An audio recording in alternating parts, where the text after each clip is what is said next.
पुकार रही, आओ मेरे बनवारी।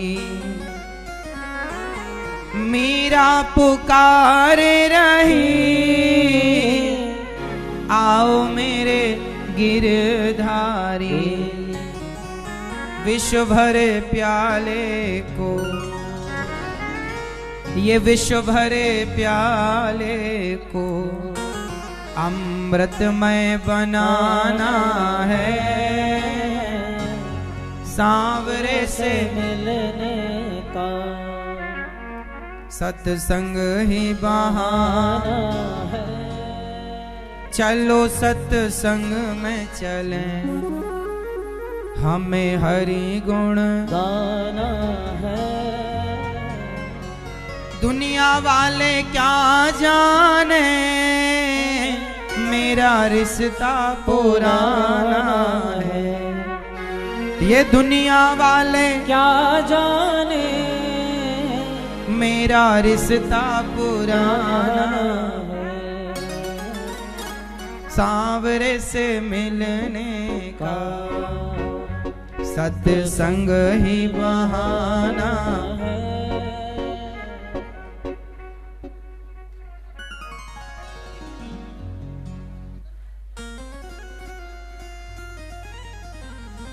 इसलिए सत्संग जरूर किया करो मेरी माँ, थोड़ी ही सही कथाएं सुना करो।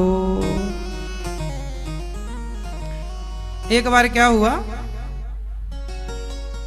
जब नारद जी सारे तीर्थों का भ्रमण करने गए तो उन्हें शांति नहीं मिली। तो वृंदावन में एक उदास कन्या, दो बूढ़े पुरुष पड़े थे। नारद जी ने कहा, को भगवान आप कौन हैं? नारद जी ने कहा कि देवी आप कौन हैं?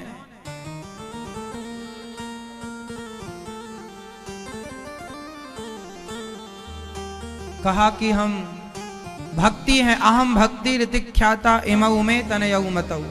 मेरे पुत्र ज्ञान और वैराग्य हैं। नारद जी बोले, आप उदास क्यों हैं? बोले, जब से कलयुग आया हम परेशान हैं।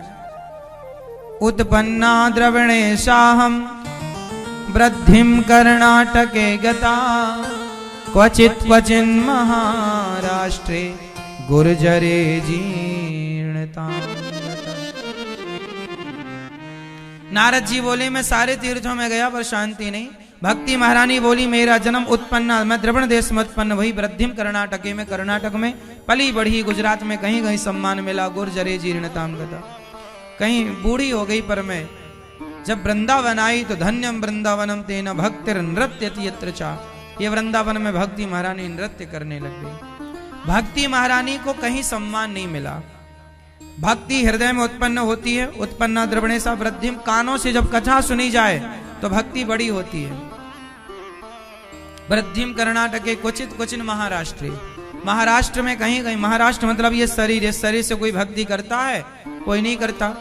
पर गुर्जरे जीर्णताम का, गुजरात में भक्ति उदास हो गई, बूढ़ी। ये गुजरात मतलब गुजर गई रातें भजन के बिना। बिना भगवान के जो समय व्यतीत हो गया वो तो व्यर्थ ही है। आपकी उम्र कितनी है? हाँ, 51। मैया आपकी 40, 4 साल, 40। आप कितने साल की हो मैया? 20, 60। आप 60। आप जी 51। अब हम बताएं आप लोग कितने साल के हैं? एक संत जी जा रहे थे,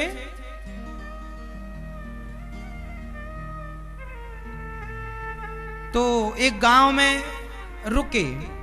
संत जी को लगा चलो भिक्षा मांग लेते हैं। तो एक घर में मांगने गए, भिक्षाम देही भवती भिक्षाम देही, देवी भिक्षा दो।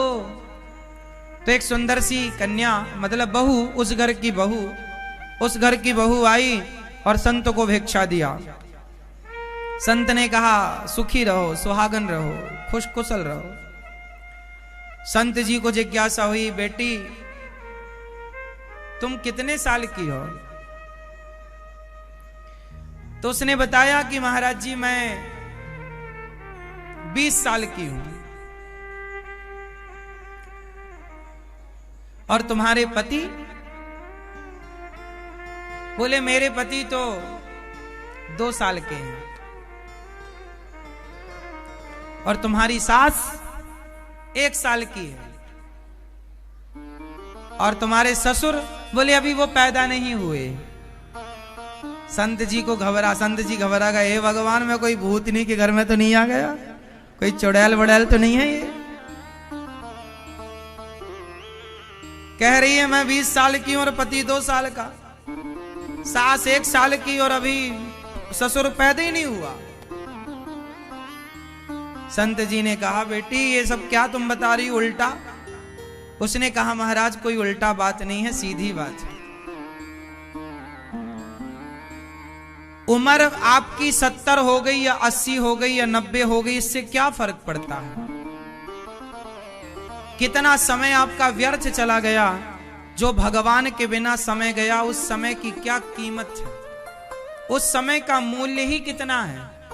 उस लड़की ने कहा महाराज मैंने तो केवल वो समय आपको बताया जो समय प्रभु के चरणों से जुड़ा है, समाज की सेवा से जुड़ा है। मैं 20 साल से जुड़ी हूं भगवान से, तो मैं 20 साल की हूं। मेरे पति अभी 2 साल से जुड़े हैं प्रभु से, सत्संग करने लग गए हैं, तो वो अभी 2 साल के हैं।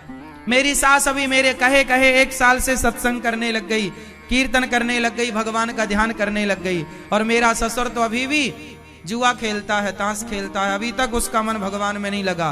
तो मैं कैसे मान लूं कि उसका जन्म हुआ है? वो तो अभी जन्म ही नहीं लिया और बिना जन्म लिए ही मर जाएगा। आपकी बहुत उम्र है, इससे क्या फर्क पड़ता है? जो समय प्रभु से जुड़ गया वो समय समय है, उसे गिनो। बाकी तो बच्चे पैदा करने में समय गया, सोने में समय। अब रोज 12 घंटे आप सोते हैं तो सोने का समय कहां गिना जाएगा? यदि आपकी 100 साल की आयु है तो 100 साल की आयु में यदि आप 12 घंटे, रोज 12 घंटे का दिन होता है, 12 घंटे की रात होती है। यदि आप रोज 12 घंटे सोए तो सोचिए 100 साल की उम्र में 50 साल तो केवल सोने में चले गए। अब ये सोने में क्या गिना जाएगा? ये कहां गिनोगे आप? भाई आप 8 घंटे रात को सोते हैं या 9 घंटे या 10 घंटे, और फिर दिन में भी तो सोते हैं। खा पी के 12 बजे से लेके 4 बजे तक सोते रहते हैं। कुछ लोग गर्मियों में भी सर्दियों में भी दिन सोते ही रहते हैं। तो ये जो सो रहे हो तो ये 50 साल तो सोने में खत्म हो गए। 50 साल बचे। उन 50 सालों में जब आप 10 साल के थे, तब तक तो आपको कुछ ज्ञान ही नहीं था। 10 साल के बच्चे को तो कुछ पता ही नहीं होता। 20 साल में भी कुछ पता नहीं चला। जब कुछ पता चला कि यहां से कल्याण करने के लिए आए हैं, तब तक तो आपके पास गिने चुने साल बचे थे। उसमें भी आपको बाजार जाना था, उसमें भी आपको नाम पद प्रतिष्ठा के लिए भागना था। 24 घंटे में कितना समय भगवान को हम देते हैं? टोटल किया जाए, आप यदि आधा घंटा भी रोज भगवान को देते हैं तो आधा घंटा का निकालो कि कितना टाइम हुआ, कितने साल हुए फिर आधे घंटे के हिसाब से।